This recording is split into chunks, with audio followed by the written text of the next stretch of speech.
Okay, let's talk about that feeling. You're staring at a completely blank page for a huge research project. We've all been there, right? It can feel totally overwhelming, and you're just thinking, where on earth do I even begin?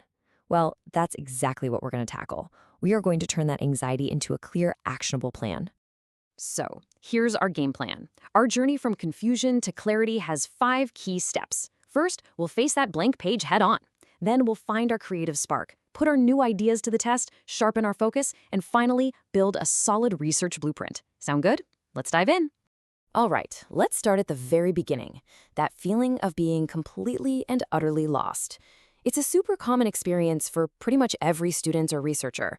You know you need a great idea, but your mind is just blank.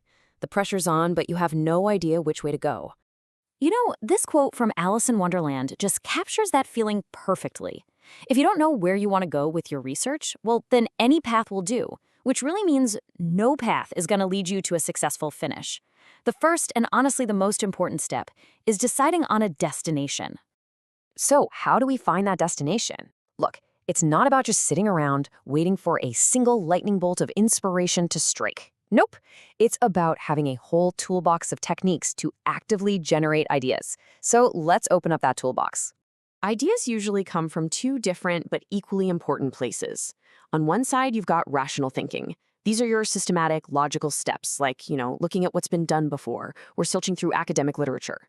On the other side, you've got creative thinking, more spontaneous approaches like brainstorming or just keeping a little notebook of random ideas. And here's the secret. The best ideas often happen when you use a mix of both. Let's zoom in on brainstorming, because it's so much more than just shouting out random words. It's actually a structured process.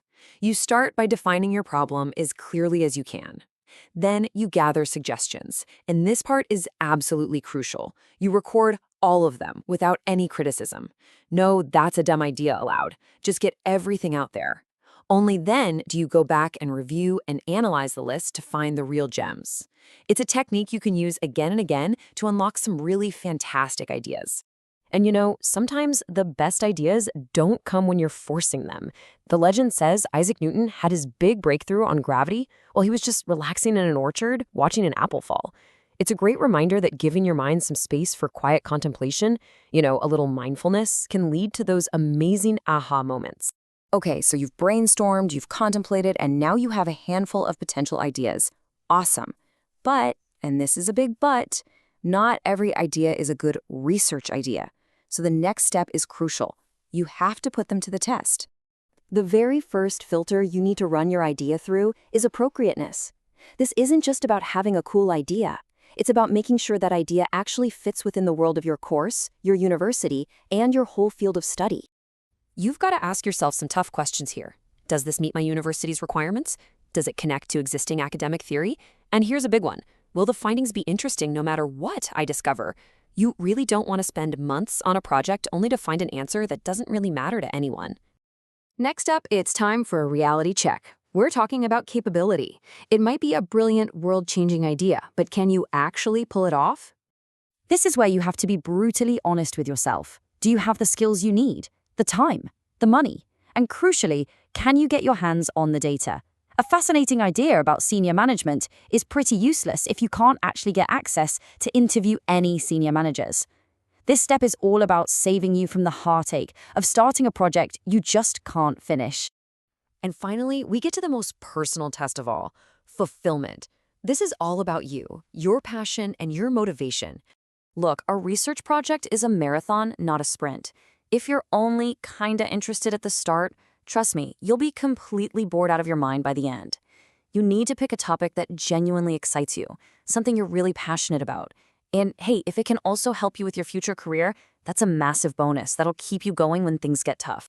All right, your idea has made it through the 3 tests. It's appropriate, you're capable, and it's fulfilling.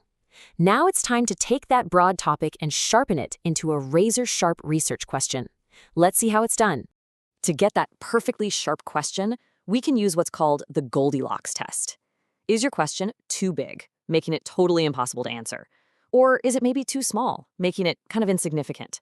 Or is it just right, focused enough to be manageable, but substantial enough to be really meaningful? Another great tool is the Russian doll principle. Think of your initial big idea as the largest doll.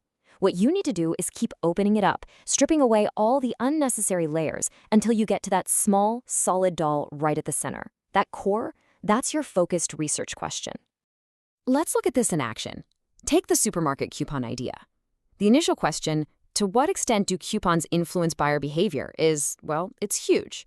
But the focused question, does couponing affect buyer motivation, is much more specific, much more manageable. It's a small change in wording, but it gives you a much clearer target for your research. Okay, we have our focused question. We're in the home stretch. The final step is to translate that question into an actionable plan, your research blueprint. This is where you spell out exactly what you're going to do and how you're going to do it. Your blueprint has two key parts. The research aim is the what. It's a single, brief sentence stating your overall purpose. Think of it as your destination. The research objectives, on the other hand, are the how. These are the specific, clear, concrete steps you're going to take to get to that destination. This is your turn-by-turn navigation for the entire project.